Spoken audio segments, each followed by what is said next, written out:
be a lot of fun like asteroids. Yes, that's it. Get 'em. Get 'em. Beautiful. Watch it. Disintegrate. Get your groove on, classic gamers. It's the end of the decade. These are the video game years, and welcome to 1979. 1979 was the year that I graduated from 8th grade. So I'm really that old. As the 70s fizzle, the video gaming world keeps popping. Vectors take gaming in a new direction. The graphics were really crisp and sharp, and I mean, I still think they look really good today. Are you smart enough for intelligent television? Intelligent? Television. Intellivision. Atari brings everyone on an adventure. You're a man on a mission. Okay, you're a pixel on a mission. Plus, the home computer becomes fun. And the asteroids are out to get you. So, get your disco dancing in now, and save up for some leg warmers. These are the video game years, and this is 1979.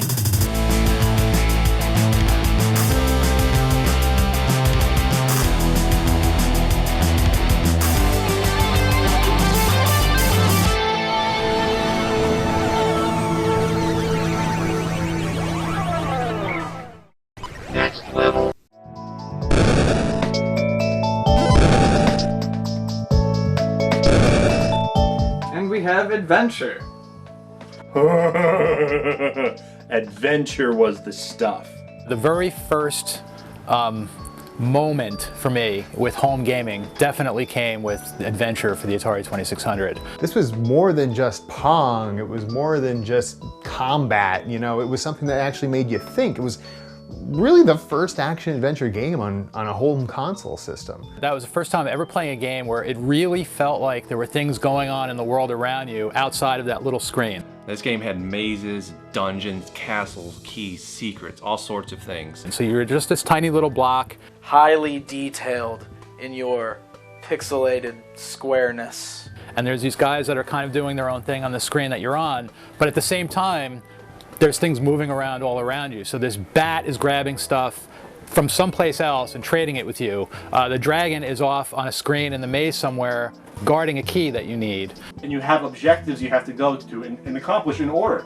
You have to find the key, find this object, avoid the duck, dragon thing. Most of the graphics of the day were pretty crude by today's standards. Oh, except for the dragons. Now those look totally realistic, and they drove me quackers. Those were dragons? Those were not dragons. Those were giant yellow ducks. Quack, quack. Quack, quack, motherfucker. This is for all the adventurers out there who died in the dragon's belly. Oh, and one of the dragons is named Grundle. I just thought that was funny. You could master the game and still always find a real challenge in there. Very influential though for adventure games to come. Obviously, Legend of Zelda, basic structure comes from adventure.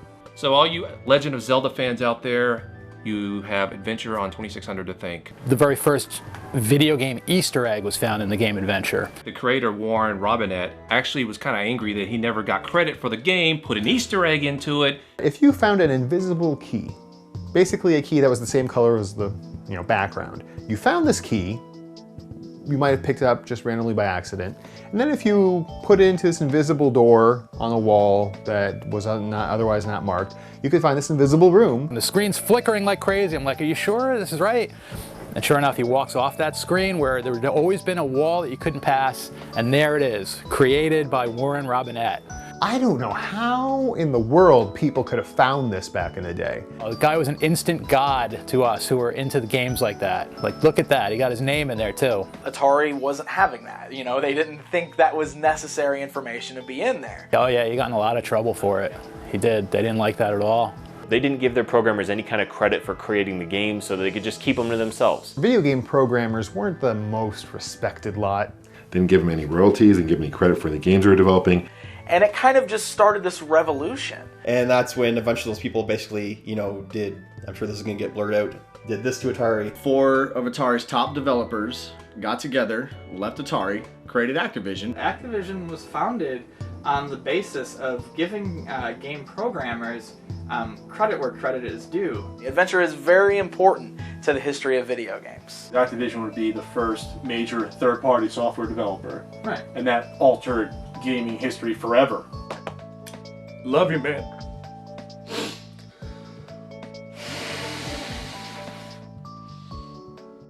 Insert coin.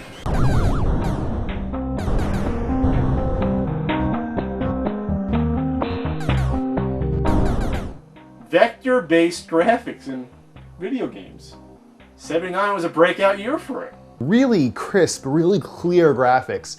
You know, relatively simple. Black and white for the most part at first. Eventually there were color vector games, but that's something completely different. And you couldn't emulate vector graphics on a TV screen at home. Pixel graphics were a little rudimentary sometimes for conveying what they were trying to say. In the Atari and the Intellivision, they used blocks. And you know, you can't make a straight line or it's going to be like, look like a staircase. I mean, it really created a faux three-dimensional feel to it. Because of the lines going from thick to thin, you know, it would give you the appearance of something disappearing or getting closer to you in the distance. You got awesome shapes and it had like this 3D and all that, and I have no idea how it worked. They used, what's it called? Globulars.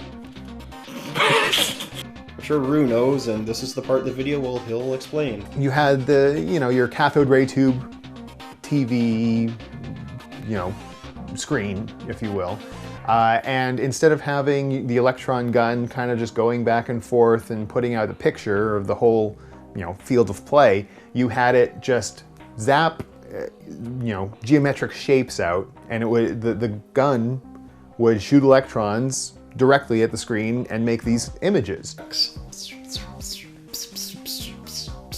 See, that's who needs video games? I just did it right there. There you go. I like the way the Vectrix looks also. Vector graphic. Well, Vectrix isn't around 1979, so that would be in the future. And yeah, so that's kind of like a time paradox thing. But that's for another episode, I'm sure. That's for another episode. But that shit was cool though.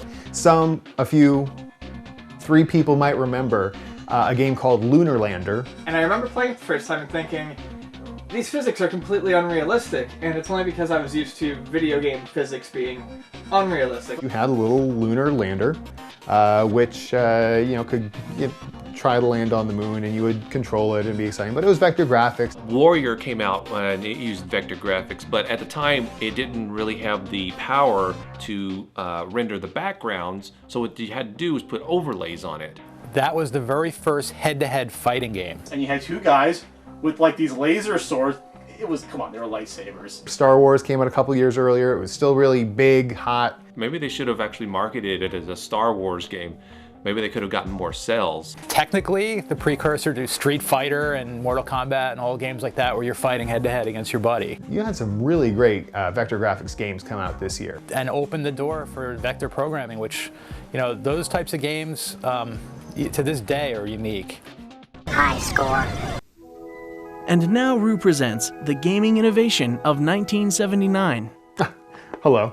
Welcome to the gaming innovation of 1979. What new technology graced the world and changed the face of video gaming forever? Compact discs were introduced to the international media for the first time this year. A joint venture between Sony and Philips. They were only meant to hold audio data at first. But by the mid-80s, the CD-ROM was developed, and the dawn of the 90s brought about whole video games on these babies. Without this, we'd never have full-motion video. Love the smell of the sewers in the morning. They smell like victory! That does it for the gaming innovation of 1979. Be sure to come back next year, and don't forget, it's not just nostalgia, it's science. Yes. Try again. Turn any color TV into an exciting game arcade. And there's more. So 79 rolls around and we're getting to the point where home computers are getting pretty big, and you're starting to see them in more schools and even some homes. This was the first time the personal computer really started to be affordable. By affordable, I mean like $4,000, $5,000, $6,000. And naturally people are thinking, maybe I could try my hand at making a game. You had major geeks buying these things. And there wasn't a lot to do. This is where basic programming language comes in very handy. What is it? Basic is a computer like language, right? It's a language. I don't know. Call Rue and ask him. Developed back in the 60s when programming languages, that was a good time to start developing them because, hell, who wants to be programming in assembly all the time? OMG. Boom! We added something intelligent. That's, if you don't learn basic, your option is to get harder. There's nothing simpler. Moving the electrons with, magnetized pens into, code however you want there. That's how they did it back in the Stone Age, I think. Basic is called basic because it is easy. It's a high-level programming language, which means that you are further away from the nuts and bolts of what's going on in the computer. And you started to see BASIC come out on various gaming platforms too. Atari VCS, Bally Professional, Atari, Odyssey, Intellivision, Atari, they all had BASIC on it. It was almost like a craze. Granted, it was a giant pain in the ass to try to program in BASIC on the Atari VCS, but it could be done. With the proliferation of BASIC as a computer language into the 70s, it gave way to actually more intricate PC gaming, and people could start creating their own games, and role-playing games actually started to become more popular. It helped the first wave of our genius game creators to kind of get their feet wet. One of the people most notably to get their start this year, supposedly, was Richard Garriott. Lord British. Mr. Ego. Mr. Ego. Creates a top-down game that was clearly based off of Dungeons and Dragons. Akalabeth, Akalabeth, Akalabeth, Akalabeth, Akalabeth. Also the game of the devil. He was in high school. He was a high school kid. He was in high school. He sold it. Before the game was eventually distributed by California Pacific Computer Company, it was sold at a local computer store in Ziploc bags. Like most homegrown things. Homebrewed. Winners don't use drugs. No, it's interesting. With the with no internet, the video game, especially among computers, the creation, the scene was very much a local grassroots sort of thing. You didn't hear about a game unless it was good enough to be copied over and over and over and over again and actually make its way across country. The game's creator, Richard Garriott, says that it came out in 1979, but the labels on the first release clearly state 1980. This was like the Wild West of computer game programming. Richard Garriott, a controversy. It was very simple at the time. Just an RPG, basically a dungeon crawler with a very rudimentary overworld map. And this is what spawned, stuff that we'll see later on, like the Ultima series. This is big name stuff. A company called Automated Simulations came out with another very early RPG called Temple of Apshai. Where, you actually have graphical, this isn't even a text adventure, you have a representation of yourself on the screen, you move around and find treasure and fight monsters. Not unsurprisingly, the company was founded by some guys who had a D&D game together. You can see the connection. It was almost like a gaming revolution, literally from the ground up, in terms of kids and people just getting into a computer and just being fascinated by it. All of a sudden now they become the first run of a giant company that's going to be formed. Automated Systems eventually became Epic's Games, and they released games, and they had some success through the 80s, and eventually they released California games on the NES. And then they went bankrupt. I like when you were basic. There you go. Galaxian warriors, today we're going up against the most feared commander, and everyone counts. Even you, Quid. Man your ships, man your ships, man your ships. Galaxian was Namco's answer to Space Invaders. Taito comes out with Space Invaders. Big hit. Huge hit. We had this little luncheonette, and that luncheonette always had one pinball machine and one arcade machine. And I remember when they switched out the Space Invaders and they put Galaxian in there. The plot was simple enough and it was summed up in 7 words on the title screen. We are the Galaxians. Mission, destroy aliens. Wait, are they robots? They are now. The impact of a game like that at the time is amazing. You can't, it's kind of hard to imagine now. You look at it, you're like, it looks like kind of a weak Galaga, right? But if you played that game in 79 or 80, there was nothing else like it. Space Invaders may have sort of created the genre, but Galaxian set the tone for how it was really going to play out for the rest of its lifespan. Revolutionary for a time, like so many firsts in video games for that. Seriously, like the graphics were crazy. Like it was the first game with RGB graphics, Yep. right? You even know what RGB is? That would be Red Game Boy. I'm surprised you actually got that. I'm not a complete moron. It had sprites with multicolors, especially in the explosions when you destroyed them. First game that had different colored fonts on the screen at the same time. First game to have a visual representation of how many players you had left and what stage you were on. There were stars too. There were stars! Stars! They moved! It was beautiful. This is not only in real color, but these guys are now coming after me. Like, they're not just slowly marching down the screen. I gotta watch out where I'm going. It was the first game that had enemies that acted differently and had different personalities. But the enemies had like even their own attack patterns, including like kamikaze attacks, which is crazy. Bandai! I mean, Banzai! The Galaxian enemies, as they come down, they will screw with you.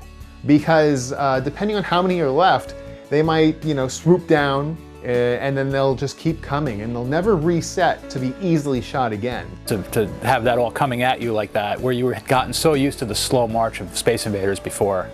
Like what? Even at best was like a shot a second. Yep, and even like so, if you made a bad shot, it could be detrimental. Yeah. Yeah. The game had its own theme song, one of the first games to get its very own recognizable theme song. And a catchy one, too. It was a ditty. We're not talking orchestral quality, but again, they took the shot, Namco. So Galaxian's like spanned like a life of its own after. You have Galaga, the sequel, and then the Gal bosses end up showing up and stuff, like even up to current gens. That's right, Namco uses them great. Like there were power-ups in the Pac-Man Deluxe. You play Ridge Racer, there were like logos on the side of the car. Galaxian deserves its props in the video game Hall of Fame that I'm building in my basement. Galaxian set a sort of visual standard for how video games would look afterwards, especially in the arcade. And it was just an amazing experience. It felt like more just fun, not just cold and barren. Personality, cute and colorful, which would pave the way for another Namco game which would come a year later. That you can just wait and see what that one's going to be. How's that for a cliffhanger? I don't know what we're talking about. It's Halo. High score. And now Pat Contri presents the Forgotten Video Games of 1979. Pat here to tell you about the forgotten video games of 1979. The Atari Cosmos. Atari developed a holographic LED tabletop game system. Unique, interesting, but it was never released. Sega produced Head-On, an arcade game featuring a race car traveling around a maze collecting dots.